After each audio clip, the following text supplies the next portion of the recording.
नमस्कार, IND 24 देख रहे हैं आप। मैं हूं आपके साथ हर्षिता सिंह और हाजिर हूं इस हफ्ते के सारे सियासी ड्रामों की फिल्म लेकर। तो चलिए करते हैं शुरुआत।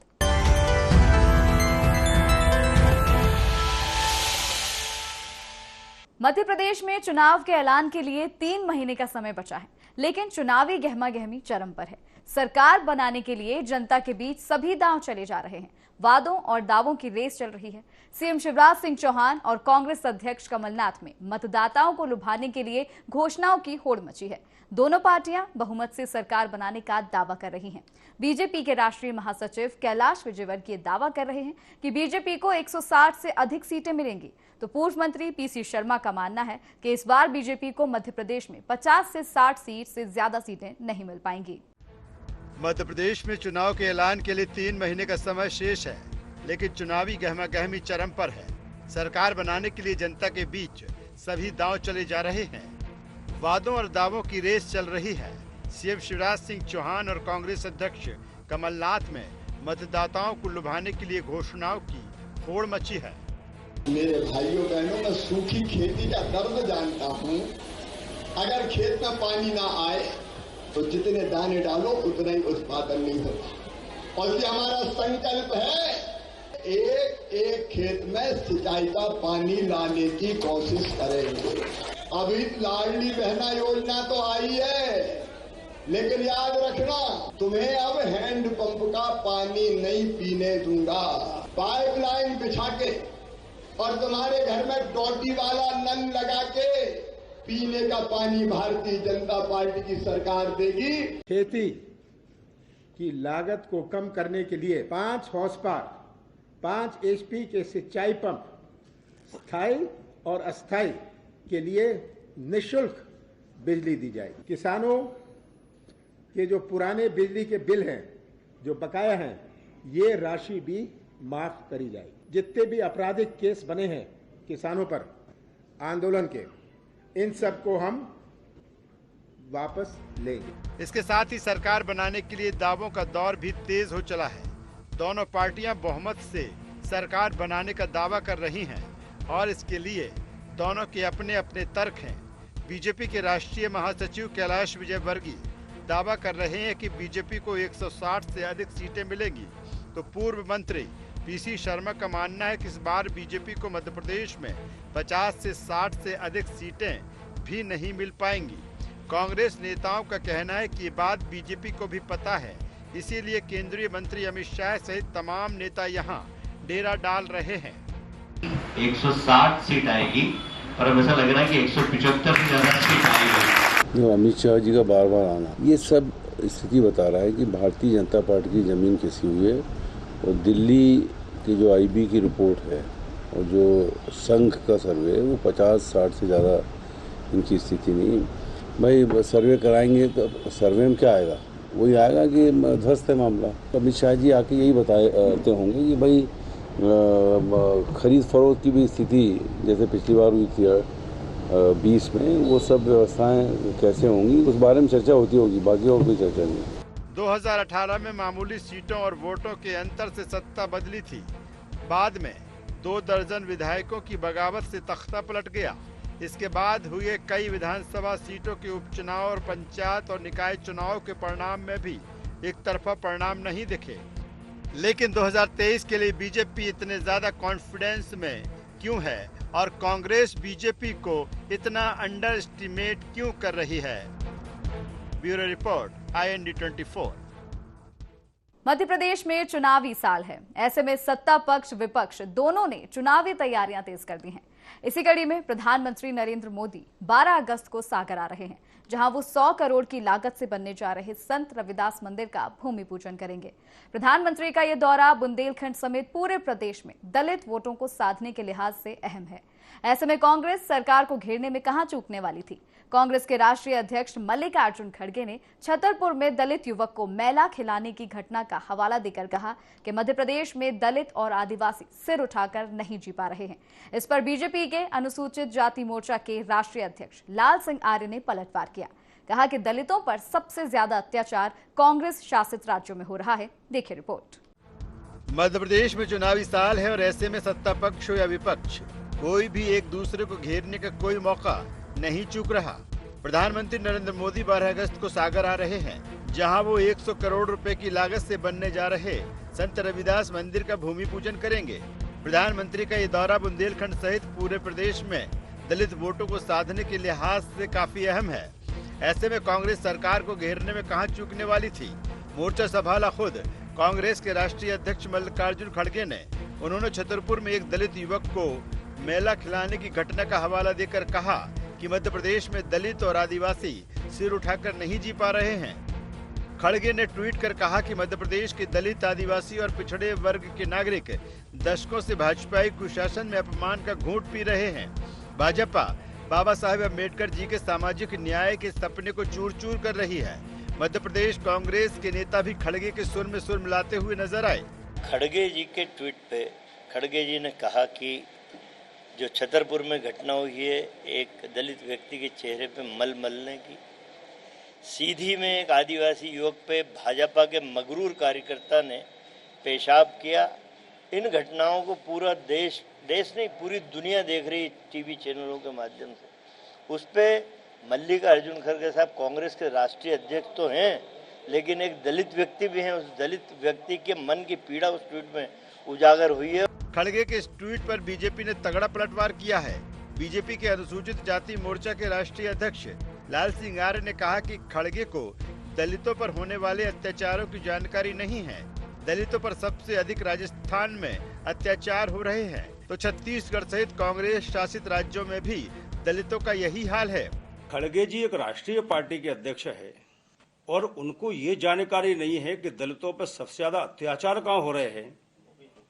तो मैं उनको प्रेस के माध्यम से स्मरण कराना चाहता हूं, दलितों पर सबसे ज्यादा अत्याचार, दलितों की महिलाओं के साथ सामूहिक बलात्कार, सबसे ज्यादा अपराध कहीं घटित हो रहे हैं तो वो राजस्थान में कांग्रेस की गवर्नमेंट में हो रहे हैं। यही कमलनाथ का 1.5 साल का कार्यकाल है। धन प्रसाद अहिरवार को किसने जलाया था सागर में? किसने सामूहिक बलात्कार किया था आदिवासी बहन के साथ बैतूल में? किसने 2 वाल्मीकि बच्चों को मारने का काम शिवपुरी में किया था? यही नहीं, लाल सिंह आर्य ने मोदी और शिवराज सरकार के काम गिनाकर कहा कि दलित समाज के सम्मान के लिए जो कुछ भी किया है वो भारतीय जनता पार्टी ने किया है। यहाँ 47.5 साल कांग्रेस की सरकार मध्य प्रदेश में रही, लेकिन बाबा साहब अम्बेडकर के जन्म स्थान पर उन्होंने राष्ट्रीय स्मारक नहीं बनाया था, वो शिवराज सिंह चौहान जी ने बनाया। 47 साल की कांग्रेस सरकार ने डॉक्टर अम्बेडकर के नाम से विश्वविद्यालय नहीं बनाया, शिवराज सिंह चौहान जी ने बनाया। तथागत बुद्ध के नाम से कोई विश्वविद्यालय नहीं था, लेकिन शिवराज सिंह चौहान ने बनाया। अंबेडकर के नाम से कांग्रेस के समय में यहाँ छुट्टी 14 अप्रैल को नहीं होती थी, वो शिवराज सिंह चौहान के समय हो रही है। अब आपको छतरपुर की घटना की आड़ में दलितों पर हो रही सियासत के मायने भी समझा देते हैं। मध्य प्रदेश में अनुसूचित जाति की आबादी 1 करोड़ 13 लाख से अधिक है। अनुसूचित जाति प्रदेश की कुल आबादी का लगभग 16% है। एससी में जाटव, मोची, सतनामी की आबादी 47% से अधिक है। इंदौर, उज्जैन, सागर जिले में 5 लाख से अधिक की आबादी अनुसूचित जाति वर्ग की है। मुरैना व छतरपुर में 4 लाख से अधिक आबादी एससी वर्ग की है।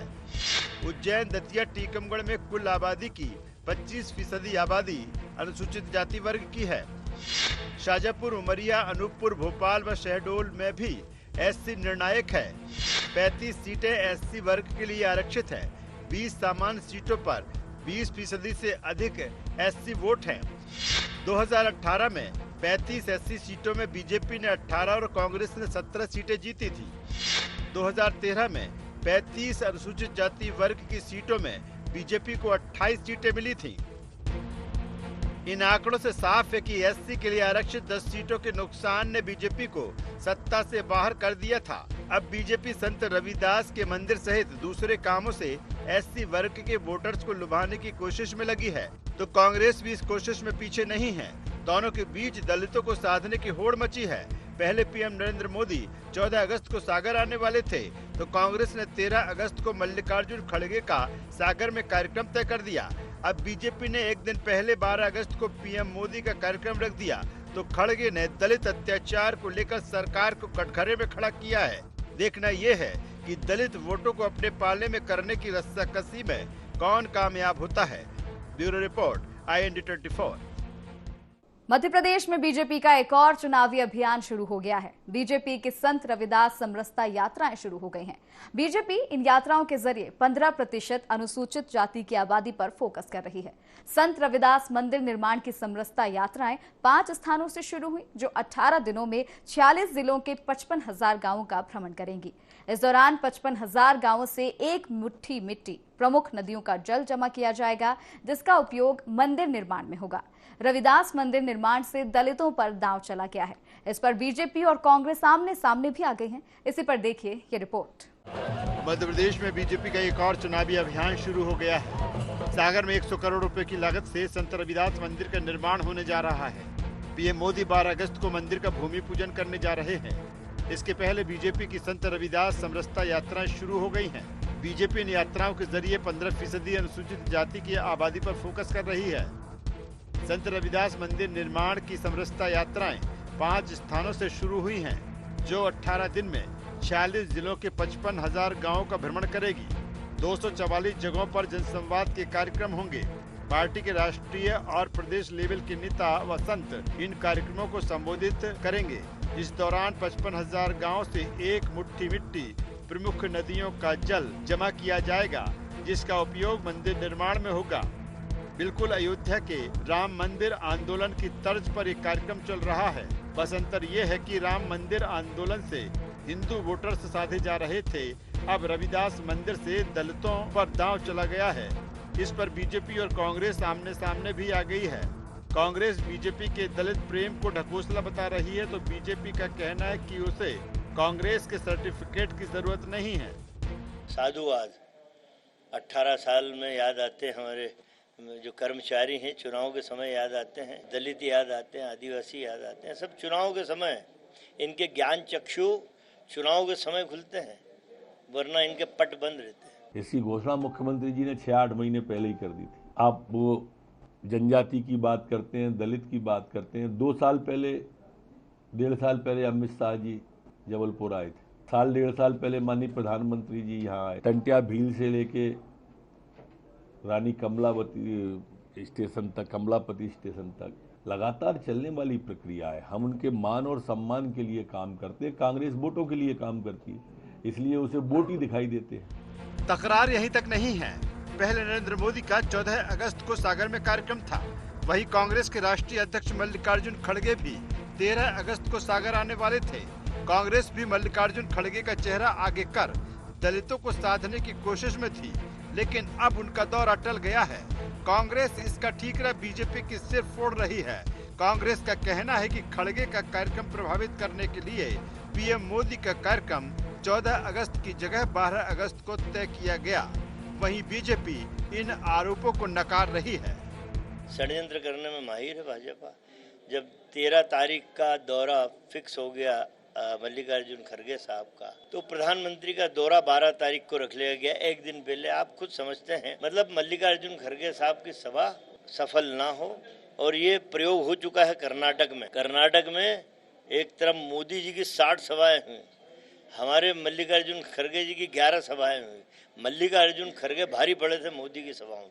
देखिए, इसे खड़गे जी का डर कहें या उनका दोहरा चरित्र, जो खड़गे जी कल तक ट्वीट करके उस वर्ग की चिंता कर रहे थे, आज उन्होंने स्वयं उस वर्ग से दूरी बना ली, क्योंकि 13 तारीख के कार्यक्रम को उन्होंने कैंसिल करके ये बता दिया है कि संत रविदास जी की स्मृति में जो एक भव्य मंदिर का निर्माण भारतीय जनता पार्टी कर रही है और जिसका शिलान्यास स्वयं प्रधानमंत्री मोदी जी करेंगे, इससे कांग्रेस डर चुकी है। 2023 के विधानसभा चुनाव में जाति समीकरण बाकी सभी मुद्दों पर भारी पड़ रहे हैं। दोनों पार्टियां एक एक वर्ग को साधने में लगी हैं। बीजेपी ने आदिवासी महापुरुषों से जुड़े स्थलों के विस्तार और नामकरण के बाद संत रविदास मंदिर निर्माण के जरिए दलित आबादी को साधने का बड़ा दांव चला है। देखना यह है कि उसका ये दांव कितना सफल होता है और कांग्रेस उसका मुकाबला कैसे कर पाती है। Bureau report, IND 24। Madhya Pradesh में चुनावी साल है और वादों की बयार चल रही है। सत्ता पक्ष हो या विपक्ष, दोनों वोटर्स को साधने में कोई कोर कसर बकाया नहीं रख रहे हैं। इसी कड़ी में कांग्रेस के अध्यक्ष कमलनाथ ने किसानों से 5 वादे किए हैं। हॉर्स पावर तक के सिंचाई पंपों के बिजली बिल माफ, बिजली का बकाया बिल माफ, किसानों का कर्ज माफ होगा, आंदोलनों के दौरान दर्ज केस वापस लिए जाएंगे, 12 घंटे निर्बाध बिजली दी जाएगी। कांग्रेस अपने इस ऐलान को चुनाव में मास्टर स्ट्रोक मान रही है, तो बीजेपी का कहना है कि इसमें कुछ नया नहीं है। कमलनाथ जो वादे कर रहे हैं, शिवराज सरकार पहले ही पूरे कर चुकी है। मध्य प्रदेश में चुनावी साल है और वादों की बयार चल रही है। सत्ता पक्ष और विपक्ष दोनों वोटर्स को साधने में कोई कोर कसर बकाया नहीं रख रहे। इसी कड़ी में कांग्रेस के अध्यक्ष कमलनाथ ने फिर एक चुनावी दांव चला है। उन्होंने किसानों से 5 वादे किए हैं।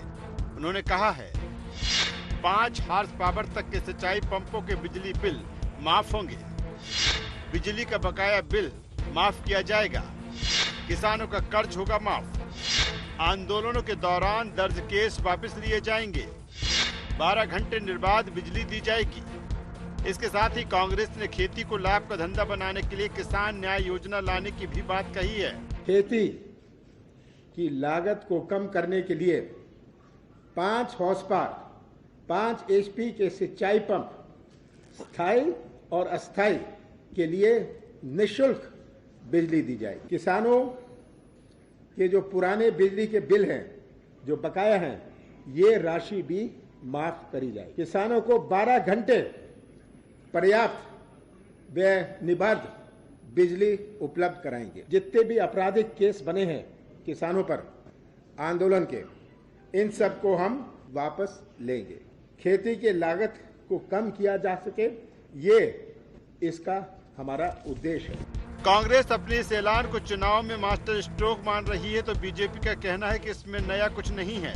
कमलनाथ जो वादे कर रहे हैं, शिवराज सरकार पहले ही पूरे कर चुकी है। उन्होंने कहा 5 हॉर्स पावर तक के पंप 92 से 93% सब्सिडी तो सरकार पहले से ही दे रही है। कोविड-19 के दौरान 5,324 करोड़ रुपए के बिल माफ कर चुकी सरकार पहले से ही किसानों को 10 घंटे बिजली दे रही है। कुसुम योजना के अंतर्गत हम कई जगह 12 से 14 घंटे बिजली दे रहे हैं। किसानों के 55,000 मुकदमे 2018 तक के वापस हो चुके हैं। इसके साथ ही कमलनाथ की किसान न्याय योजना पर तंज कसते हुए उन्होंने कहा कि जिनका इतिहास ही अन्याय का रहा हो, वो न्याय की बात न करें तो ही ठीक है। डॉक्टर नरोत्तम मिश्रा ने कहा कि कमलनाथ की कर्ज माफी के झांसे में फंसकर ही मध्य प्रदेश के किसान डिफाल्टर हुए। किसानों के साथ इससे बड़ा अन्याय और क्या हो सकता है। किसानों की न्याय योजना लेके आए हैं, जो अन्याय के प्रतीक बन गए वो लेके आए। जिनका इतिहास अन्याय का रहा है वो न्याय योजना की बात कर रहे हैं। माननीय कमलनाथ जी, फिर कर्जा माफी की बात कर दी आपने। आपके धोखे से किसान ओवरड्यू हो गया। ये माफ करने की आपने बात की है कि पुराने बिल माफ करेंगे। अरे कोविड काल के अंदर हम 5,334 करोड़ के बिल माफ कर चुके, और कुसुम योजना के अंदर ये 12 घंटे की जगह हम कई जगह 14-14 घंटे बिजली दे रहे हैं, दिन में भी बिजली दे रहे हैं। अब मुकदमों की बात आपने की, मैं आपको बता दूं कि 55,000 मुकदमे 2018 तक के वापस हो चुके हैं। वादों के साथ सरकारी कर्ज पर भी सरकार और विपक्ष के बीच तकरार दिखी।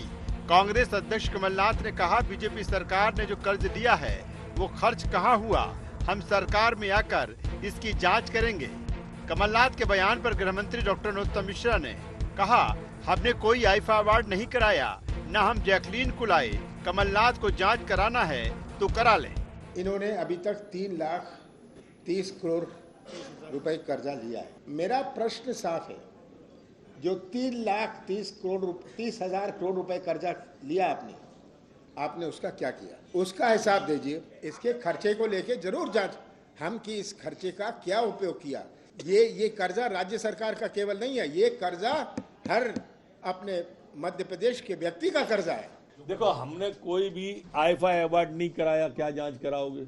ना हम जैकलीन को लाए, ना सलमान को लाए, आप काहे की जांच कराओगे? और जब 15 महीने आप थे तो आपने कौन कौन सी जांच करा ली? अगर कहीं भी दोस्त किसी काम में, हम उसके पहले भी 15 साल चलाने के बाद सरकार आए थे, एक हाथ करा लेते। 2018 में किसान मध्य प्रदेश में सत्ता परिवर्तन की धुरी बना था। कांग्रेस के लिए कर्ज माफी का वादा मास्टर स्ट्रोक साबित हुआ था। इस बार फिर कांग्रेस कर्ज माफी का वादा कर रही है। इसके साथ ही उसने फ्री और अनकट बिजली जैसे कई ऐलान कर दिए हैं। वहीं बीजेपी कर्ज माफी की वादा खिलाफी पर सरकार को घेर रही है। सरकार ने किसानों का ब्याज माफ करने के साथ उन्हें और कई सहूलियतें दी हैं। अब देखना यह है कि अन्नदाता किसे चुनावी आशीर्वाद देता है। Bureau report, IND 24। शुक्रवार को राजधानी भोपाल में एक साथ 2 कार्यक्रम चल रहे थे। एक में मेहमान थे मुख्यमंत्री शिवराज सिंह चौहान, तो दूसरे में कांग्रेस अध्यक्ष कमलनाथ। शिवराज महिला पुलिसकर्मियों को स्कूटी बांट रहे थे, तो कमलनाथ पान उत्पादक चौरसिया समाज के सम्मेलन में मौजूद थे। लेकिन दोनों के संबोधन का मुद्दा एक ही था, नारी सम्मान। शिवराज नारी सम्मान का अपना संकल्प दोहरा रहे थे, कमलनाथ इसी पर सरकार को घेर रहे थे। गृह मंत्री डॉक्टर नरोत्तम मिश्रा कमलनाथ के बयान पर जवाब देने सामने आए। उन्होंने कहा कि शिवराज ने हर वो प्रयास किया जिससे महिलाओं का आत्मविश्वास बढ़े। देखिए रिपोर्ट। शुक्रवार को राजधानी भोपाल में एक साथ 2 कार्यक्रम चल रहे थे। एक में मेहमान थे मुख्यमंत्री शिवराज सिंह चौहान, तो दूसरे में कांग्रेस अध्यक्ष कमलनाथ। शिवराज महिला पुलिसकर्मियों को स्कूटी बांट रहे थे, तो कमलनाथ पान उत्पादक चौरसिया समाज के सम्मेलन में मौजूद थे। लेकिन दोनों के संबोधन का मुद्दा एक ही था, नारी सम्मान।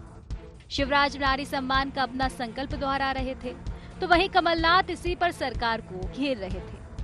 महिला सशक्तिकरण की अनेक योजनाएं, चाहे लाडली लक्ष्मी हो, चाहे कन्या विवाह हो, चाहे स्थानीय निकाय के चुनाव में 50% रिजर्वेशन हो, चाहे संबल योजना हो, चाहे मुख्यमंत्री लाडली बहना योजना हो, ये अनेक योजनाएं हैं महिला सशक्तिकरण के लिए। लेकिन सशक्तिकरण का एक पक्ष है, वो आत्मसम्मान के साथ सुरक्षित परिवेश में एक स्वाभिमानी जीवन जिए। मध्य प्रदेश ऐसा राज्य है, महिलाओं के प्रति अपराध करने वालों के घर पर बुलडोजर भी चलाए। जब कहीं बहन या बेटी रिपोर्ट लिखवाने जाती थी तो पहले अलग से ऊर्जा डेस्क नहीं थी, इसलिए पहले 950 थानों में ऊर्जा डेस्क की स्थापना की गई, जहां महिला पुलिसकर्मी ही बहनों की बात सुनती है ताकि सहजता के साथ जो घटना हुई है उसको वो बता सके। सबसे ज़्यादा बच्चियाँ यहाँ मिसिंग है, सबसे ज़्यादा महिला अत्याचार मध्य प्रदेश में है, सबसे ज़्यादा अनुसूचित जनजाति अनुसूचित जाति पर अत्याचार मध्य प्रदेश में नंबर 1 है मध्य प्रदेश हर चीज़ों में। कमलनाथ ने महिला सम्मान को लेकर शिवराज सरकार को घेरा, तो गृह मंत्री डॉक्टर नरोत्तम मिश्रा जवाब देने के लिए सामने आए। उन्होंने कहा कि शिवराज सिंह चौहान ने हर वो प्रयास किया है जिससे महिलाओं का आत्मविश्वास बढ़े। कभी-कभी कोई व्यक्ति संकल्प ले, ये अलग विषय होता है, और संकल्प को धरातल पर उतारना, यह संकल्प की सिद्धि कही जाए। लाडली लक्ष्मी के बाद जब बेटी बचाओ अभियान चला, लिंगानुपात जब गड़बड़ा गया प्रदेश के अंदर, तो स्वयं मुख्यमंत्री की दतिया से उस अभियान पर चले, और उसी का परिणाम ये हुआ कि मातृशक्ति के अंदर एक आत्मविश्वास पैदा हुआ, और आज हमने उसमें सफलता पाने की दिशा में कई कदम आगे बढ़े। भाव की पवित्रता की तरफ मैं आपका ध्यान आकर्षित करना चाहता हूँ कि नारी शक्ति के आत्मबल को बढ़ाने के लिए जो किया जा सकता है वह सब किया। मध्य प्रदेश में 2023 की चुनावी लड़ाई में महिला कल्याण को लेकर दोनों पार्टियां आमने सामने हैं, और हो भी क्यों ना, सवाल आधी आबादी का जो है। बीजेपी लाडली बेटी, लाडली बहना, मेधावी छात्रा जैसी योजनाओं से महिला वोटर्स को स्वाद रही है, तो कांग्रेस ने 1500 रुपए महीने और 500 रुपए में गैस सिलेंडर वाली नारी सम्मान योजना लॉन्च कर रखी है। अब कांग्रेस महिलाओं पर अत्याचार को लेकर सरकार को घेर रही है, तो बीजेपी इसे चुनावी प्रलाप बतवा रही है। अब देखने वाली बात यह है कि महिलाएं कांग्रेस के आरोपों पर मुहर लगाती है या शिवराज को आशीर्वाद देती है। Bureau report, IND 24। तो द वीक ऑफ शो में आज के लिए इतना ही। आप देखते रहिए IND 24। नमस्कार।